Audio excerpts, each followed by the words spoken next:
I've spent $200 to sleep in a room that smelled like a damp basement, and I've spent $20 to sleep inside a literal spaceship. Today, I'm putting a capsule hotel, a luxury room, and a hostel in a head-to-head battle to see where you can actually put your money. Stick around because I'm showing you the control panel that makes you feel like a sci-fi movie. Finding a place to sleep is the most stressful part of any trip. You're scrolling through photos that look suspiciously perfect, reading reviews that contradict each other, trying to guess whether this place is actually clean or just photoshopped. You're trying to decode whether cozy means small, whether lively means loud, and whether modern means renovated, or just painted beige. And if you're traveling solo, the stakes feel even higher. You want safety, comfort, and maybe a little bit of adventure, but you don't want to gamble your entire trip on one bad room. So instead of giving you a generic list, I'm breaking down the real pros and the real cons and the real deal breakers travelers actually talk about. Whether you're backpacking on a budget, traveling with your partner, or just need a quick place to escape the world, this video will help you pick the right vibe. Let's start with capsule hotels because this is the one people are most curious about. Capsules get labeled as the futuristic option, but let's be honest, they're basically a cross between a spaceship pod and a very organized nap. Walk in, take off your shoes, put your luggage in the locker, and that somehow always feels too small. Then you're guided into your pod like you're entering a sci-fi space chamber. This is the 9th hour in Tokyo. It feels like you're auditioning for a sci-fi horror film. Lighting is soft, the hallways are quiet, and everything is designed with a minimalist, almost clinical precision. One thing that makes this a great choice for solo travelers is safety. They have dedicated women-only and men-only floors, so you'll never share a sleeping area with the opposite sex. Unless you want to, because I think there's a mixed floor. That alone makes a huge difference if you're traveling alone and want that peace of mind. When you check in, you get a survival bag. I'm talking slippers, night clothes, a toothbrush, and sometimes even a tiny towel. It's cute. It's thoughtful, but here's the unfiltered truth. If I were to do this again, I definitely would bring a silk pillowcase because I'm pretty sure their pillows broke my face out. Capsules are cozy, but the bedding is not luxury. It's functional. It's clean. It's fine. But if you get cold at night, definitely consider bringing your own blanket. Yeah. But if you're picky about your skin, bring your own pillowcase. Inside the pods, you get the famous control panel. You have lights, you have a outlet to plug your phone, and all glowing like you're about to launch into space. You can adjust the brightness, the airflow, and sometimes even the temperature. It's surprisingly comfortable and honestly, it's fun. You feel like you're in a movie. And then reality hits. It's cozy until you hear the guy in pod 402 breathing like Darth Vader.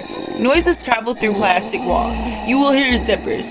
Of course, you're gonna hear that loud alarm that person next to you put in. You'll hear someone trying to quietly open a bag that is absolutely not quiet.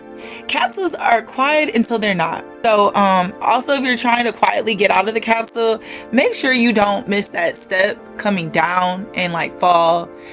I'm not saying that I did that, but I might know somebody who did. Here's a Japan travel pro tip. The lockers are tiny. If you show up with a massive check bag, your life will be a headache. In Japan, a carry-on is your best friend. It helps navigating the trains and smaller hotels so much easier. Unless you get the black cat that transports your luggage for you. That's another story. But opening it in any accommodations, you'll definitely learn your lesson and want to only bring a carry-on. If you're not sure how to fit your whole life into a small bag, check out my packing guide here, where I show you exactly how to stop paying baggage fees and pack like a pro. Also determining which type of suitcase best suits your situation. And I'm just gonna give you this tip right now. Definitely get a top opening luggage case if you're heading to Asia. The shower room in a capsule hotel are usually communal, but they're clean, organized, and surprisingly nice. You pick whichever stall works for you, and everyone is respectful. It feels a bit like a dorm, but a very quiet, very polite dorm. The only downside is that you'll have to be extremely quiet in the morning. So you might want to whisper or tiptoe, try not to unzip anything too aggressively. It's peaceful, but it also can have a little bit of a pressure. Key tip here, definitely take your showers early in the morning or late at night. You don't have to worry. Pretty much everyone's pretty much cool, but don't expect a lot of talking that you might find in a hostel. Capsules are great for the cool factor, but if you actually want to sleep through the night without a stranger's alarm going off, you might need to stick with the Comfort King. That's the traditional hotel. Now let's talk about the luxury hotels. The hotel is the Comfort King. You're paying for the unlockable rooms, the private bathrooms, the shower you don't have to share, the bed someone else makes for you. Hotels give you that I can breathe feeling. You walk in, drop your bags, and instantly feel like you're home. But here's the question. Is it actually worth $200? In comparison, I'll show you the side-by-side of what that extra money actually buys you. Spoiler, sometimes you're just paying for a fancy lobby and a superb bed. Hotels can be sneaky. Resort fees, city taxes, no kitchen, just isolation. You're comfortable, but you're also alone, and sometimes you're paying a lot for that comfort. If you're traveling with a partner, or you just want a quiet space to decompress after exploring all day, hotels win. You get privacy, security, and silence. You get a desk to work, a bathroom to yourself, and a bed that doesn't require climbing into a pod. But you also get the higher price tag. Depending on the city, and the price tag can be brutal. And honestly, going to Venice, I definitely did not enjoy my stay.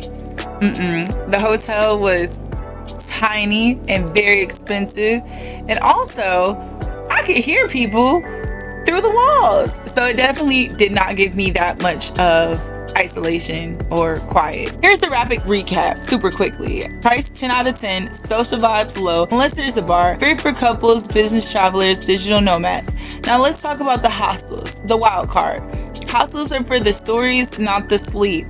In Florence, I stayed in Yellow Square, and it basically was a social club with beds. You can see the full vibe of that stay here in my Florence hostel video. They had energy, they had events, food, music, people from all over the world. It was loud, chaotic, and full of energy. And if you like hostels like that, also check out my video in Athens here. Hostels get stereotyped as a place for 19-year-olds with backpacks and questionable hygiene. But modern hostels are not like that anymore. They're designed for community. They have co-working spaces, bars, lounges, chores, sometimes even private rooms. In Panama City, I stayed in Magnolia Inn. It was the hostel hotel hybrid. It was quiet, beautiful, and had private rooms. Hostels are not one thing anymore. They're a spectrum. If you need a reset for a week of solo travel and want to find your tribe, this is the move. You'll meet people, you'll hear stories, you'll make friends, but you will not sleep well, especially if you're in the dorms. Someone will snore, someone will come in late, someone will leave early. It's part of the experience. Rapid recap, privacy 3 out of 10 unless you get a private room. Social vibes high, best for solo travelers, extroverts, long-term travelers.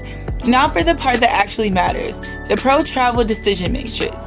This is the moment where you stop guessing and start choosing. The social introvert capsule, especially on gender-specific floors. The social butterfly, hostels. The I just want to cry in peace traveler, luxury hotels. The secret winner is hostels with private rooms, the best of both worlds. Drop a comment, are you team pod or team suite? I'm reading every single one to plan my next trip. Subscribe for more unfiltered guides, and I'll see you in the next one. Until next time, bye!